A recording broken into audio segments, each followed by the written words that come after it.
Surat police no drugs in Surat city અભિયાન ચલાવી રહી છે ત્યારે વર્ષના અંતિમ દિવસે એટલે કે 31ના રોજ અઠવા પોલીસે નાનપુરા જૂની સિવિલ હોસ્પિટલ પાછળથી લાખો રૂપિયાના એમડી ડ્રગ્સ સાથે કિશોર સહિત 3ને ઝડપી પાડ્યા હતા। ત્યારે એમડી આપનાર અને મંગાવનારોને વોન્ટેડ જાહેર કર્યા છે।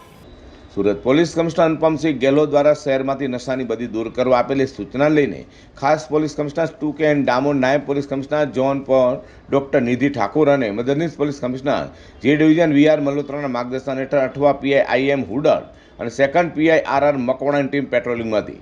જે PSI AR મૈડા તથા PSI KR સોલંકીની ટીમે બાતમીના આધારે નાનપુરાના જૂની સિવિલ હોસ્પિટલ પાછળથી એક્સેસ મોપેડ પર સવાર થઈ પસાર થઈ રહેલા કિશોર સહિત શહેબાઝ રજા ખાન પઠાણ અને આસિફ અયુબ ખાન શેખને ઝડપી પાડ્યા હતા।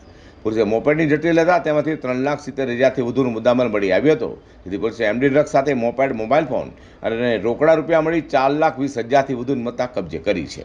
સુરતના અઠવા પોલીસને નવા વર્ષની શરૂઆત પહેલાં જ વર્ષના અંતિમ દિવસે નશાનો કાળો કારોબાર કરનારને પકડવામાં સફળતા મળી હોય, જેને લઈને ઉચ્ચ અધિકારીઓ દ્વારા પણ અઠવા PI સહિતના સ્ટાફની ડ્રગ્સ વિરોધી કામગીરીની નોંધ લેવામાં આવી હતી।